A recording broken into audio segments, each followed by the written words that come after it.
পেলে দিদার একটি বার তোমাকে খোদার কসম, কলিজার খুন দিয়ে তখন ধোয়াবো তোমার কদম।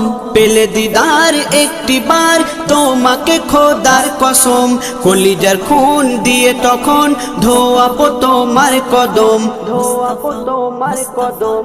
ওয়াইজ কুরুনি দেখেনি ভাঙে ইশকে সকল দাঁত, তুমি মোর শাফায়াত, তুমি মোর শাফায়াত, তুমি মোর শাফায়াত, তুমি মোর শাফায়াত। কোরআন দেখ 101 আল কোরআনে নবীর নাম।